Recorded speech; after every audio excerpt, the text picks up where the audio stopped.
Hello, everyone. Welcome to another episode of Spiritual Readiness and the Time of the Shift.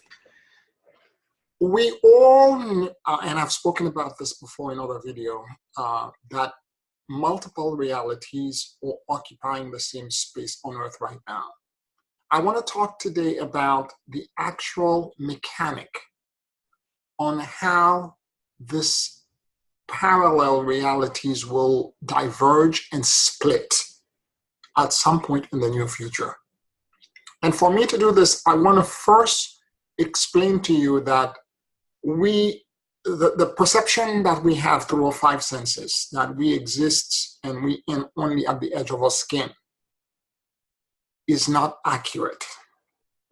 We actually exist in a morphogenic field or torsion field, which is like an energy donut where there's a core in the center of us, and then there's a ring, or like a donut, that rotates around us perpetually.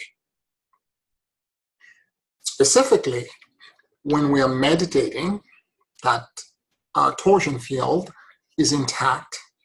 When we are experiencing love, and I don't mean by that sex, I mean love, it could be sexual, it could be romantic, but if it's true love, the torsion field is created.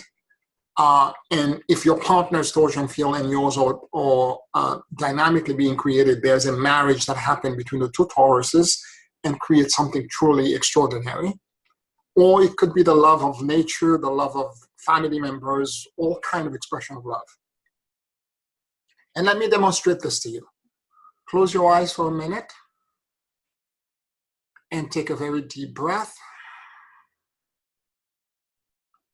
And I need you now to think about what you had for breakfast this morning.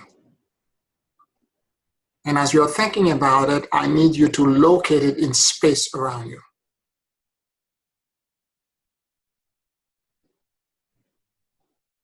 Okay, now think about somebody that you love deeply.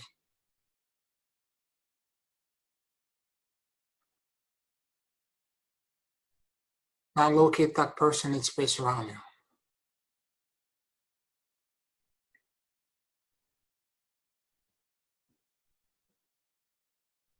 Now think about your work and what you do for a living.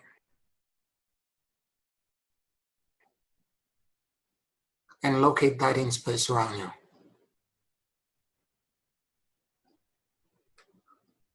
Okay, open your eyes. So now you can see that these things exist it's spatial.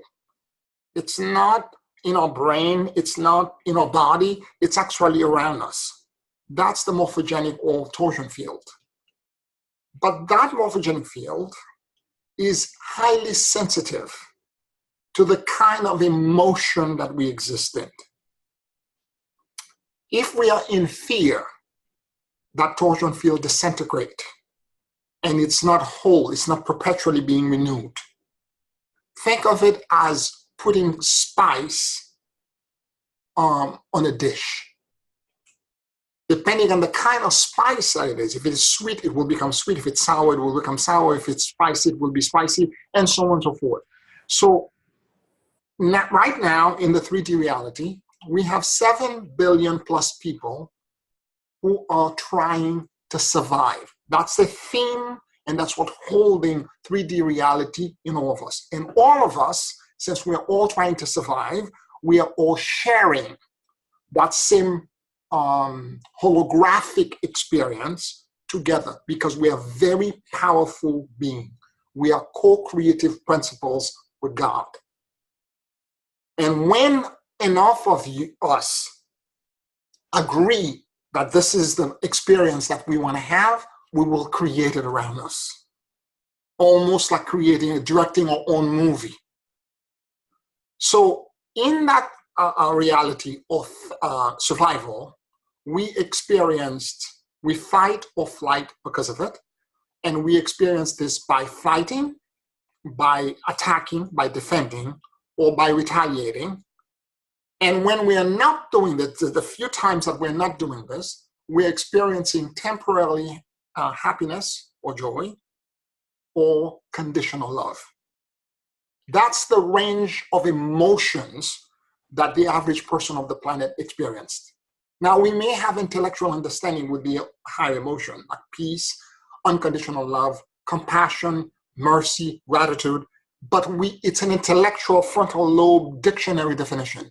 We have no visceral and energetic and holographic knowledge as to what that really feels to us. To move into a parallel reality and to allow ourselves to shift or to be the herald that leads the rest of the planet into that parallel reality, we have to expand and transcend that survival holographic energy that we're sharing with the rest of the planet. And for that to happen, we have to first unroot how that grounds in us. This is where the Dantian exercise that I've taught many of you how to do becomes key. You have to go in within yourself and figure out how and in what customized way does this belief ground in you. This is why I've said before that to ascend, you have to be a gangster. You have to, you have to unroot every connection that you have to that false belief and to these lower emotions. And more importantly, you have to reconcile these emotions and understand that it's a false belief that made you think that this was true. In addition, you have to evolve a connection to what these higher emotions are now going to feel viscerally to you. There's a practice that I teach my students and clients, which is called the cultivation of the higher virtues, which is the high emotions. There exists 144 of them that will lead us into the higher densities. Whether 4D, 5D, and 6D, at every dimension, it's another 144 higher emotions. And as you move into a conversation with the aspects of yourself that already exist in this other reality, because everything is happening simultaneously, you have to ask these aspects of yourself to teach you what these emotions really are. Like saying something to the effect, if I were grateful. You first communicated with these aspects of yourself and you ask them, if I were grateful, what would gratitude feel like to me? If I were loving, what would love feel like to me? If I were at peace, what would peace feel like to me? And you wait for them, that aspect of you, to give you a visceral holographic impression.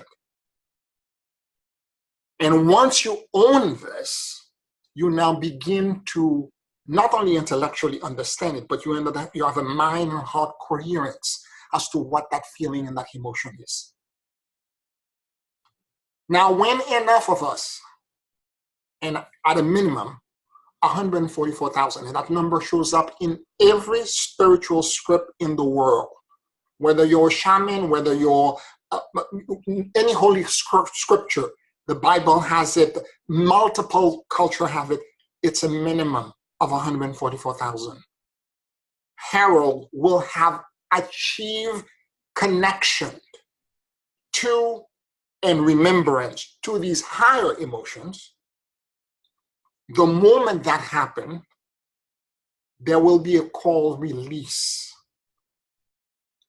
to the galactic center, stating that we're ready to transcend and to move into a higher reality. And at that point, light will come from the galactic core to us, meaning to each individual at part of the collective 144,000, and will drop inside of each one of us. And as that occurs, we will evolve into our light body. And at that point, our light will ground. And the reality of the future Earth or the new Earth will be anchored on Earth. And it will split reality. That experience will split reality. And things will be moved parallelly. Remember, the higher densities are nothing more than a different frequency that exists in that morphogenic field. But for the whole planet to be in that frequency, there must be 144,000 of us who have cultivated and evolved our consciousness to exist in that reality. We will become the center of the vortex or the centrifuge. Or if you want to put it differently, we will become the engine that will drive this shift. Thus, the work that I'm doing on the Facebook group called the Wisdom Council, where I'm trying to teach individuals who are willing to embark on this journey with me how to do this. I hope this has piqued your interest. Please like this video, give it a thumbs up, and subscribe to the channel, and share by all means to people who you think might be interested in hearing this communication. I will talk to you next week. Thank you.